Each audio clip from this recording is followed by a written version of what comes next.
Dans quel ordre doit-on effectuer les opérations lorsque dans un calcul il y a plusieurs niveaux de parenthèses, c'est-à-dire des parenthèses emboîtées les unes dans les autres?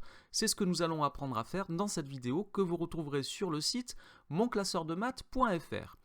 Voilà donc la question, dans quel ordre faut-il effectuer les calculs lorsqu'il y a plusieurs niveaux de parenthèses, c'est-à-dire lorsqu'il y a des parenthèses qui sont emboîtées les unes dans les autres. Alors par exemple, ici, 5 fois, j'ouvre une première parenthèse. Alors j'ai mis des crochets, en général quand on a plusieurs niveaux de parenthèses, on utilise des crochets pour les différencier. Donc dans ces crochets, j'ai une parenthèse qui s'ouvre, 12 plus 5, la parenthèse se referme, fois 2 et je referme les crochets.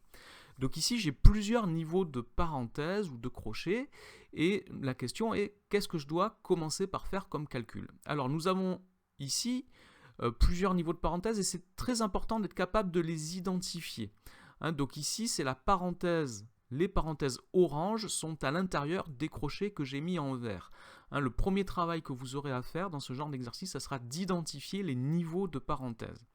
Alors je vous rappelle les règles que nous avons vues dans plusieurs autres vidéos, les règles de priorité de calcul. Tout d'abord, c'est lorsqu'il n'y a pas de parenthèses, on commence par effectuer les multiplications et les divisions et ensuite les additions et les soustractions.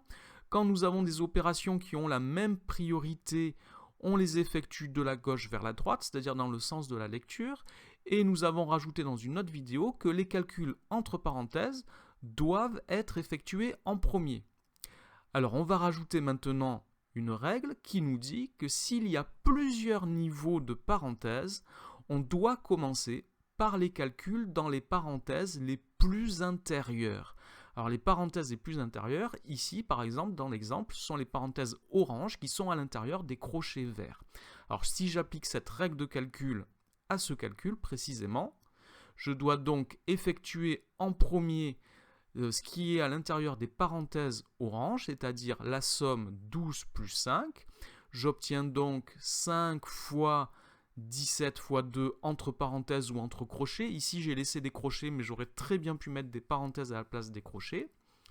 Donc ici, j'ai maintenant deux multiplications, mais l'une des deux est entre parenthèses. Donc je vais effectuer celle-ci en premier, ce qui me donne 5 fois 34. Et 5 fois 34, cela fait 170.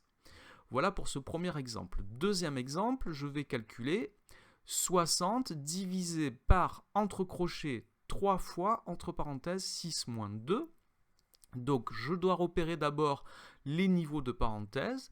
J'ai ici les parenthèses que j'ai coloriées en orange qui sont à l'intérieur des crochets verts. Donc je commence par les parenthèses les plus intérieures, c'est-à-dire celles qui sont en orange. Donc je dois d'abord effectuer la différence entre 6 et 2, qui est 4. J'obtiens donc 60 divisé par entre crochets que j'aurais pu remplacer par des parenthèses 3 fois 4.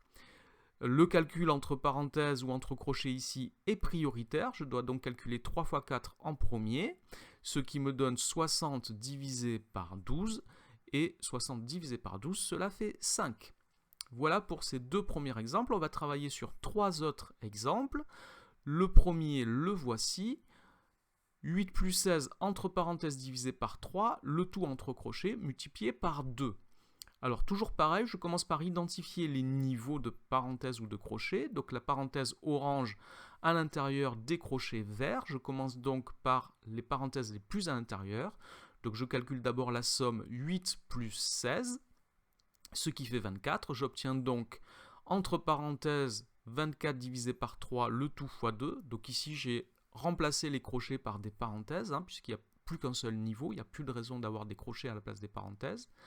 Donc ici j'ai un calcul entre parenthèses, je dois donc l'effectuer en premier. 24 divisé par 3, cela fait 8, j'ai donc 8 fois 2, et 8 fois 2, cela fait 16. Alors de toute façon, la division était prioritaire sur la multiplication, donc même si je n'avais pas écrit les parenthèses, 24 divisé par 3 aurait été prioritaire sur la multiplication par 2. Un nouvel exemple, 42 divisé par entre crochets, 24 divisé par entre parenthèses, 8 divisé par 2. Alors j'identifie les niveaux de parenthèses et de crochets. Donc ici les parenthèses oranges sont à l'intérieur des crochets verts. Je vais donc commencer par ces parenthèses oranges. Donc 8 divisé par 2, cela fait 4. J'obtiens donc 42 divisé par entre parenthèses 24 divisé par 4. Là encore, j'ai remplacé les crochets par des parenthèses puisqu'il n'y a plus qu'un seul niveau de parenthèse. Je dois commencer par effectuer le calcul entre parenthèses. 24 divisé par 4, ça fait 6. J'ai donc 42 divisé par 6 et cela fait donc 7. Un dernier exemple.